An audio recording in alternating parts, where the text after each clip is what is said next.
بے شک منافقین اللہ کو دھوکہ دیتے ہیں حالانکہ اس نے انہیں دھوکے میں ڈال رکھا ہے، اور جب وہ نماز کے لیے کھڑے ہوتے ہیں تو انتہائی سستی سے کھڑے ہوتے ہیں، لوگوں کو دکھاوا کرتے ہیں اور اللہ کو بہت تھوڑا یاد کرتے ہیں۔ آج ہم انشاءاللہ سستی کے موضوع پر بات کریں گے، کیونکہ سستی جو ہے یہ نفاق کی علامت ہے، اور نفاق جو ہے، منافقت جو ہے، یہ بہت خطرناک بیماری ہے جو سستی سے جنم لیتی ہے۔ سستی کے لیے لفظ عربی میں کسل استعمال ہوتا ہے، اور ہم وہ دعا بھی پڑھتے ہیں نا، اللہم انی اعوذ بک من الہم والحزن والعجز والکسل۔ تو یہ جو کسل ہے، اس کا مطلب ہوتا ہے کہ انسان کی طبیعت دین اور دنیا کے ایسے کام کرنے سے بوجھل ہو جائے جن کے کرنے سے اسے بوجھل نہیں ہونا چاہیے، شوق سے کرنا چاہیے ان کو، لیکن انسان ان چیزوں کو کرنا نہ چاہے اور اس کی طبیعت میں کر کے تھکن ہو اور وہ بور ہو رہا ہو اور اس کا دل گھبرا رہا ہو۔ تو سستی جو ہوتی ہے یہ انسان کی دشمن ہوتی ہے، اور اس سے باہر نکلنے کی ضرورت ہوتی ہے انسان کو، کیونکہ یہ زندگی ہمیں ایک دفعہ ملی ہے نا، بار بار تو نہیں ملے گی، اور اگر ہم نے اس کو میکسیمم اچھے کاموں میں استعمال نہیں کیا تو آخرت میں نقصان ہوگا اور پھر سخت پریشانی ہوگی، اور پھر ہم واپس نہیں پلٹ سکیں گے اور کچھ کر بھی نہیں سکیں گے۔ تو اس لیے بہت ضروری ہے کہ ہم یہیں پر اس دنیا میں ہی اپنی اصلاح کر لیں اور ایسی ساری بیماریوں سے نجات حاصل کر لیں اللہ کے اذن سے، اللہ کی مدد سے۔ تو سستی کی دو اقسام ہیں، ایک ہے عقل کی سستی اور دوسری ہے جسم کی سستی۔ عقل کی سستی کیا ہے کہ انسان اسے غور و فکر میں استعمال نہ کرے، اللہ کی نعمتوں میں غور نہ کرے، ان چیزوں میں غور نہ کرے جو اس کے حال کو یا اس کے ماحول کو اور اس کے زندگی کے ساز و سامان کو بہتر کر سکتے ہوں، ان کی اصلاح کر سکتے ہوں۔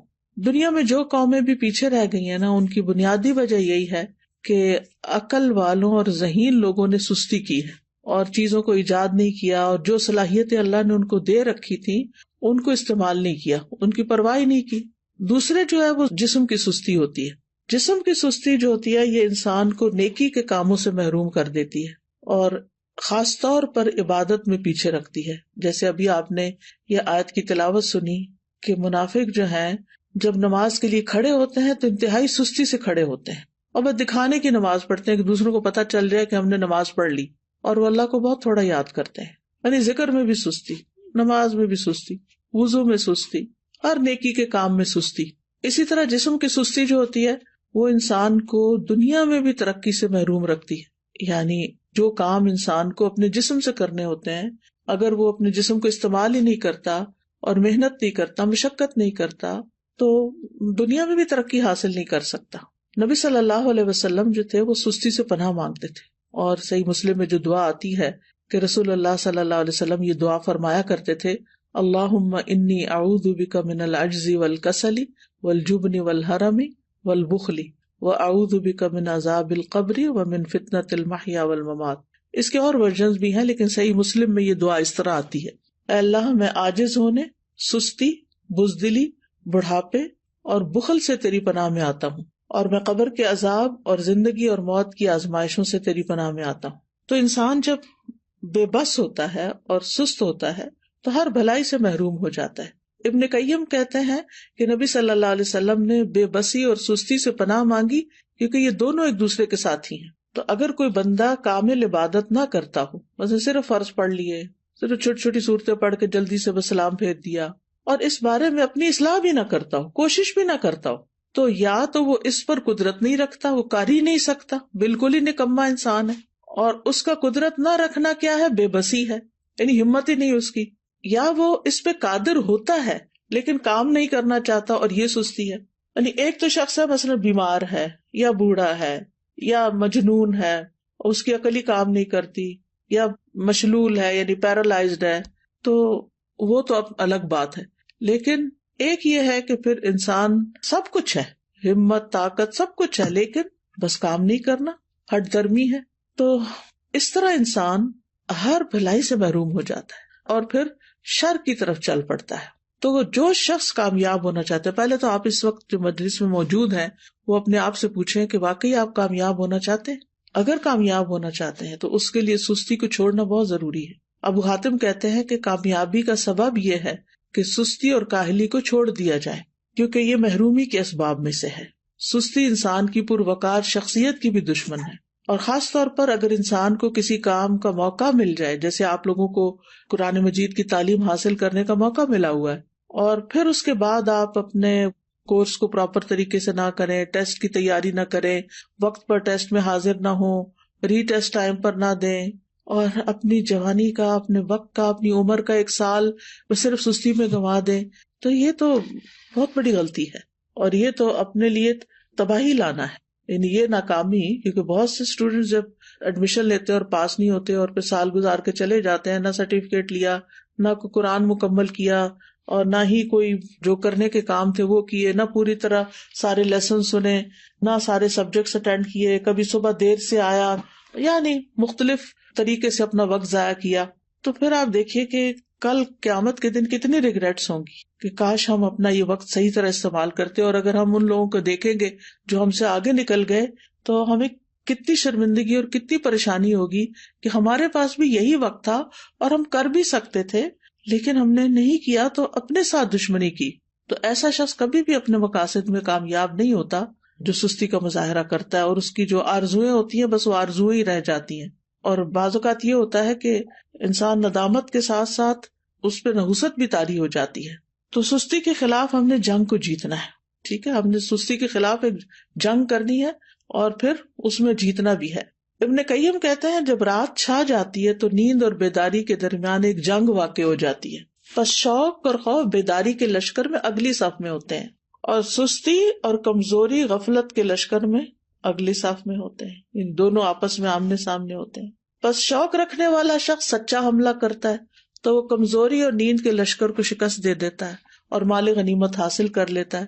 پھر جب فجر طلوع ہوتی ہے تو مال غنیمت کے حصے تقسیم ہو چکے ہوتے ہیں اور سونے والوں کو اس کی کچھ خبر نہیں ہوتی. تو جو شخص سستی کا عادی ہوتا ہے پھر آرام پرستی کی طرف مائل ہوتا ہے تو وہ جب اٹھتا ہے تو بھاری بدن، بھاری سوچ اور پریشانی کے ساتھ اٹھتا ہے. اب یہ ہے کہ اس کی وجوہات کیا ہوتی ہیں، تھوڑی سی وجوہات بھی ہمیں معلوم ہونی چاہیے. سب سے پہلی چیز تو نفاق ہے، اور نفاق کی وجہ سے انسان دینی فرائض میں سستی کا شکار ہوتا ہے، کیونکہ منافق کی نیت اچھی نہیں ہوتی. اگر کوئی کام کرتا بھی ہے عبادت وغیرہ تو ریاکاری دکھاوے کے لیے کرتا ہے، لوگوں کی دنیا کی سزا سے ڈرتے ہوئے ایسے کرتا ہے کہ اگر نماز نہیں پڑھی تو ماں باپ کیا کہیں گے، وہ گھر سے نکال دیں گے، یا یہ کہ پھر میں لوگوں کی نظروں سے گر جاؤں گا. اسی طرح یہ ہے کہ لیسن صرف استاد کے ڈر سے یاد کرنا، قرآن کے شوق میں یاد نہ کرنا، قرآن سے محبت کی وجہ سے یاد نہ کرنا، ڈپلوما کورس کرنا تعلیم القرآن کا لیکن اللہ کی خوشنودی کے لیے نہ کرنا، صرف ماں باپ کی خاطر کر لینا، یا پھر یہ کہ لوگوں کو بتانے کے لیے جی اس نے قرآن پڑھا ہوا ہے. تو ہمیں اپنی نیت کی بھی اصلاح کرنی ہے اور پھر اللہ کی محبت میں یہ کام کرنا ہے اور پورے شوق کے ساتھ کرنا ہے. دوسری وجہ ہوتی ہے آرام پسندی، یعنی انسان اپنے آپ کو کوئی تکلیف نہیں دینا چاہتا، بس آرام ہی کرنا چاہتا ہے. اور تیسرا یہ ہے کہ بعض اوقات انسان کی جو فراغت ہوتی ہے کہ اس کے اوپر کوئی بڑی ذمہ داری نہیں، کوئی اس کے مقاصد نہیں زندگی میں، تو پھر اس کے لیے کوئی موٹیویشن ہی نہیں ہوتی، بس ایسے ہی ادھر ادھر ہاتھ پاؤں مارتا رہتا ہے اور لگ کے کوئی کام نہیں کرتا. اور صحابہ جو تھے وہ فارغ انسان کو سخت ناپسند کرتے تھے.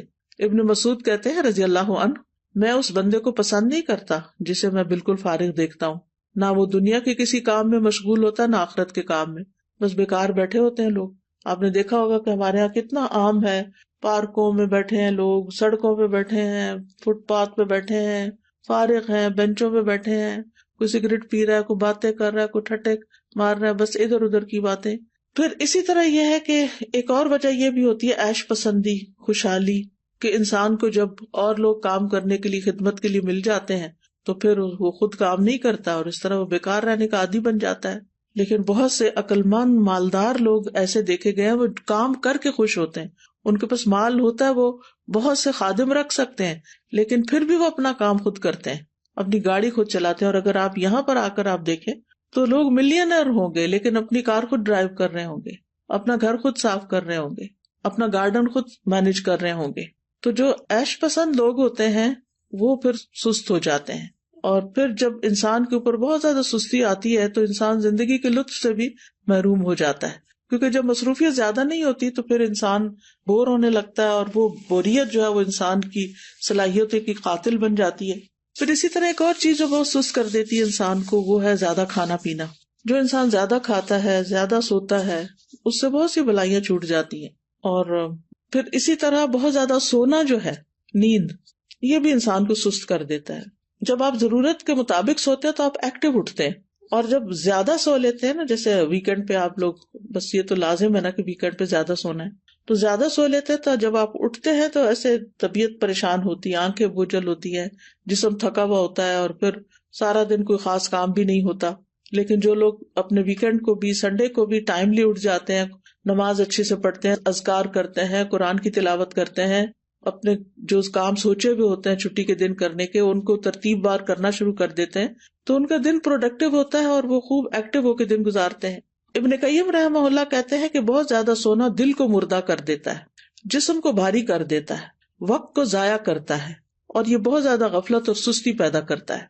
پھر اسی طرح لمبی امیدیں لگانا، اچھا یہ ہو جائے تو پھر وہ بس سوچتے رہنا، سوچوں میں پڑے رہنا. پھر 8ویں چیز ہے سست لوگوں کی مجلس اختیار کرنا. جب انسان کی دوستی ایسے لوگوں کے ساتھ ہوتی ہے نا جو نکمے ہوتے ہیں، تو اس کو بھی نکما کر دیتے ہیں. لیکن اگر آپ ایکٹیو لوگوں کے بیچ میں بیٹھیں گے تو آپ سست نہیں رہیں گے، کیونکہ آپ کو شرم آئے گی کہ سارے لوگ تو کچھ کر رہے ہیں اور میں فارغ بیٹھا ہوں.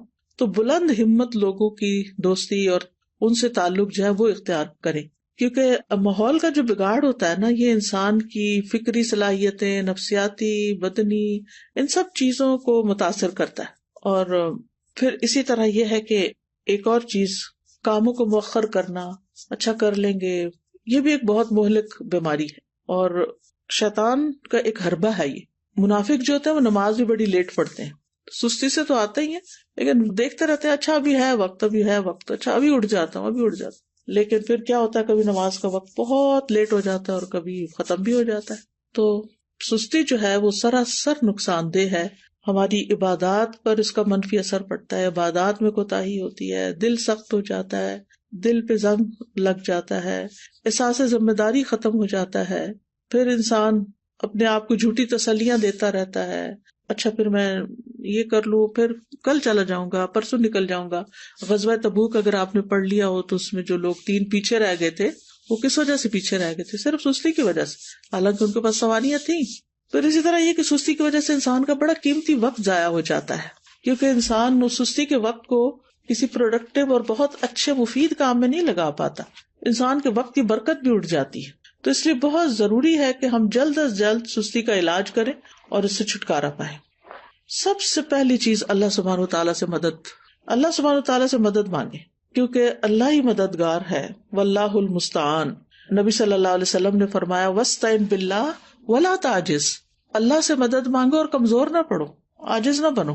اسی حدیث میں آتا ہے احرص علی ما ينفعک، جو چیزیں تمہیں نفع دینے والی ہیں ان کی حرص رکھو، یعنی ان کے لیے ایک شوق رکھو اپنے دل میں. تو بہرحال اللہ سے مدد مانگنی اور نیت کر لینی ہے کہ میں نے اللہ کی مدد سے انشاءاللہ اپنی سستی چھوڑ دینی ہے. اور پھر یہ دعا بھی پڑھنی ہے، اللہم انی اعوذ بک من الہم والحزن والعجز والکسل، آخر تک. یہ روزانہ کی دعاؤں میں شامل کر لیں. مثلاً آپ نماز کے بعد بھی پڑھ سکتے ہیں، اتحیات کے جب دروشی پڑھ لیتے ہیں اس کے بعد دعائیں کرنے کا وقت ہوتا ہے اس وقت بھی پڑھ سکتے ہیں. تو تیسرا یہ کہ دن کا آغاز جو ہے نا وہ اذان فجر سے یا تو پہلے کریں یا پھر ساتھ ہی کر لیں، اور پھر وضو کرے، ذکر کرے، نماز ادا کریں. تو اس سے بھی انسان کی ساری گرہیں کھل جاتی ہیں جو شیطان ہر روز انسان پہ سوتے وقت لگا دیتا ہے اور انسان کو تھپکیاں دیتا رہتا ہے کہ ابھی تو رات بہت لمبی ہے. تو جب انسان اٹھتا ہے اور اللہ کا ذکر کرتا ہے اور پھر وضو کرتا ہے، نماز پڑھتا ہے، تو اس کی ساری گرہیں کھل جاتی ہیں جو شیطان نے لگائی ہوتی ہیں، اور وہ حشاش بشاش خوش مزاج اٹھتا ہے. اور ورنہ پھر صبح نفس کی خباثت اور سستی کے ساتھ ہوتی ہے. پھر اسی طرح انسان اپنے ذہن میں یہ بات رکھے کہ میں نے سابقون السابقون میں ہونا ہے، مقربون میں ہونا ہے، اللہ کے قریب ہونا ہے. تو اللہ سبحانہ وتعالیٰ کی قربت حاصل نہیں ہو سکتی جب تک کہ انسان اللہ کے راستے میں دوڑ نہیں لگاتا. قرآن مجید میں آتا نا وَسَارِعُوا إِلَىٰ مَغْفِرَةٍ مِّن رَّبِّكُمْ وَجَنَّةٍ عَرْضُهَا السَّمَاوَاتُ وَالْأَرْضُ أُعِدَّتْ لِلْمُتَّقِينَ. ایک دوسرے سے بڑھ کر دوڑو اپنے رب کی بخشش کی طرف اور اس جنت کی طرف جس کی چوڑائی آسمان و زمین کے برابر ہے، وہ متقین کے لیے تیار کی گئی ہے. تقوی والے جو ہوتے ہیں ان سے غلطی ہو جائے، سستی ہو جائے تو فوراً توبہ کرتے ہیں، مغفرت کی طرف دوڑتے ہیں، جنت کا شوق رکھتے ہیں، اللہ کی طرف دوڑ دوڑ کے جاتے ہیں. پھر یہ ہے کہ اس بات کے اوپر پریشان ہونا کہ سستی منافقین کی صفات میں سے، تو میں نے منافقت سے نکلنا ہے، کیونکہ منافقت بہت بہت نقصان دہ ہے انسان کے لیے. پھر اسی طرح یہ ہے کہ انسان کا اپنی فوڈ، اپنی ایکسرسائز، اپنی سونے جاگنے کے اوقات اور دن بھر ایکٹیو رہنے کے طریقے، ان کے اوپر ورک کرنا. یعنی باقاعدہ آپ دیکھیں گے کہ اپنے آپ کو چیک کریں گے کہ آپ کھاتے کیا ہیں، آپ سوتے کس وقت ہیں، آپ اٹھتے کس وقت ہیں، ورزش کتنی کرتے ہیں، اور باقی اپنے کام کتنے کرتے ہیں، اور دن میں اگر سوتے ہیں تو کتنی دیر سوتے ہیں. قیلولہ کرنا تو اس کو تو پاور نیپ کہتے ہیں، وہ سستی کی بجائے انسان کو اور ایکٹیو کر دیتا ہے باقی دن کے لیے. لیکن گھنٹوں بھر سونا دن کو اور رات کو جاگنا، تو اس سے تو پھر انسان کو فائدہ نہیں ہوتا، یہ تو پھر سستی ہے. پھر اسی طرح یہ کہ ہمت بلند رکھیں، اپنے آپ سے مایوس نہ ہو کہ میں نہیں کچھ کر سکتی، میرا نہیں خیال میں ٹھیک ہو سکتی. نہیں، سب کچھ ہو سکتا ہے. اگر آپ کو کوئی جسمانی کمزوری ہے، کوئی بیماری ہے، تو اس کا علاج کریں، کوئی وٹامنز لیں، اپنی فوڈ ٹھیک کریں، بریدنگ ایکسرسائز کریں، واک کریں، اور پھر اللہ کا ذکر کثرت سے کریں، کیونکہ منافق ذکر نہیں کرتے. پھر فارغ وقت میں مفید اور نفع مند کام کریں، کسی کی مدد کریں، اپنے والدین کی خدمت کریں. اگر آپ ہاسٹل میں ہیں تو ہاسٹل میں مختلف کاموں میں مدد کریں. ضروری نہیں کہ کوئی کہے کہ یہ کر دو تو پھر کریں. بعض لوگ خود بھی، مجھے اچھی طرح یاد ہے جب F8 میں الہدا کا ہاسٹل بھی اور کلاسز بھی ہوتی تھی، تو ایک بچی تھی، ماشاءاللہ وہ لائر تھی، کہنے کا مطلب یہ کہ ہائیلی ایجوکیٹڈ بھی تھی. لیکن شام کے وقت کبھی میرا جانا ہوتا تھا تو ماشاءاللہ وہ خود وائپر لے کے باہر کے فرنٹ ایریا کو وائپ کر رہی ہوتی تھی، اس کی صفائی کر رہی ہوتی تھی، اور پھر اس کے بعد گھر جاتی تھی. تو مجھے حیرت ہوتی تھی کہ اللہ نے کتنا اس کے اندر خیر رکھی، اس بچی کے اندر، کہ اس کا علم، اس کی قابلیت، اس کا ہنر اس کو اس بات سے نہیں روکتا کہ یہ اس طرح کے معمولی جن کاموں کو ہم معمولی، حالانکہ طہارت تو نصف ایمان ہے، لیکن جن کاموں کو ہمارے کلچر میں معمولی سمجھا جاتا ہے وہ بھی خوشی سے کر رہی ہوتی ہے. تو کچھ لوگ خود سے خود کام نکال لیتے، اور کچھ لوگوں کے سامنے کام پڑا تو ان کو نظر نہیں آتا. تو ظاہر ہے کچھ لوگوں نے اپنا آخرت کا اعمال نامہ جو ہے اس کو وزنی کرنا ہوتا ہے، تو انہوں نے تو بڑے اچھے اچھے کام کرنے ہی ہوتے ہیں. اور کچھ لوگ ایسے ہیں کہ جنہوں نے بس دنیا کے 4 دن کوئی زندگی سمجھا ہوا ہے اور اس کو جیسے تیسے گزار رہے ہیں. تو کوئی اپنے فارغ گیپس نہیں جانے دیں اپنے دن میں، ہر وقت کوئی نہ کوئی فائدہ مند کام کریں، اور ہر وقت لذت کی تلاش میں نہ رہیں کہ بس جس چیز میں مزہ آئے گا بس میں وہ کروں گی. نہیں، بس جو کرنے کا کام ہے، جو آخرت میں فائدہ دینے والا ہے، وہ مجھے کرنا ہے. آپ کو پتا نا کہ جنت جو ہے وہ ناپسندیدہ چیزوں سے گھیر دی گئی ہے، تو جب ہم اپنے وہ فائدہ مند کام جو بظاہر ناپسندیدہ ہیں ان کو بھی کریں گے تو انشاءاللہ بہت فائدہ ہوگا. پھر اسی طرح فارغ اوقات میں یا جو چھوٹے چھوٹے وقفے ہیں ان میں آپ ذکر اذکار کر سکتے ہیں، قرآن مجید حفظ کر سکتے ہیں، کوئی احادیث حفظ کر سکتے ہیں. لسٹ بنا کے کاموں کی صبح کے وقت ہی رکھ لیں جو کرنے والے ہیں، تو انشاءاللہ آپ دیکھیں گے کہ آپ انجوائے کریں گے، زندگی کو بھی انجوائے کریں گے، آپ کے دل کے اندر ایک راحت ہوگی. پھر اسی طرح یہ کہ کوئی بک ریڈنگ کی عادت ہو، کوئی اور اسی طرح دل پسند مشغلیں ہوں. دل پسند مشغلے سے مراد یہ کہ مفید پروڈکٹیو کام جو ہے. پھر اسی طرح یہ ہے کہ ابن الجوزی کہتے ہیں کہ سستی کا سب سے مفید ترین علاج یہ ہے کہ محنت کرنے والے لوگوں کی سیرت میں غور کریں. محنت کرنے والے لوگوں کی سیرت میں غور کریں کہ بڑے بڑے لوگوں نے کیسے کام کیے. بس حیرت ہے اس پر جو نفع کے موسم میں بیکار رہنے کو ترجیح دیتا ہے، اور جب سرمایہ بکھیر دیا جاتا ہے تو اس کے حاصل کرنے کو چھوڑ دیتا ہے.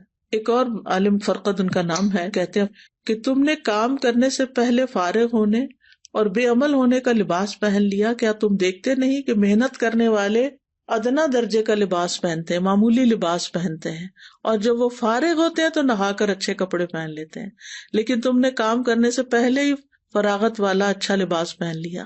یہ بہت گہری بات ہے. یعنی جب انسان ینگ ہوتا ہے نا تو اس کا سارا فوکس کس چیز پہ ہونا چاہیے کہ وہ محنت کرے، کام کرے. اور علماء کی سیرت اگر ہم پڑھیں تو حیرانی ہوتی ہے کہ کس طرح ان کے پاس بعض اوقات لباس تک بدلنے کا وقت نہیں ہوتا تھا. بعض اوقات یہ نہیں کہ سستی پاری نہیں کرتے تھے، یعنی ان کی پرائرٹیز کچھ اور ہوتی تھی. اور پھر یہ کہ بعض اوقات پکانے کا وقت نہیں، کھانے کا وقت نہیں، لیکن وہ اپنے کاموں میں اتنے جتے ہوئے ہوتے تھے، اور پھر آج تک ان کے نام تاریخ میں زندہ ہیں، ان کی سیرت ہم پڑھتے ہیں اسی وجہ سے نا کہ جب کام کا وقت تھا تو انہوں نے کام کیا، اور اب وہ انشاءاللہ اپنی قبروں میں آرام کر رہے ہوں گے اور فائدہ اٹھا رہے ہوں گے اپنے کاموں کا. کیونکہ دیکھیں اگر بہت سونے کو دل چاہے نا تو میں اپنے آپ کو کہتی ہوں کہ اس زندگی میں تو کام کرنا ہے نا. اللہ کرے کہ قبر آرام کی جگہ ہو تو وہاں تو سونا ہی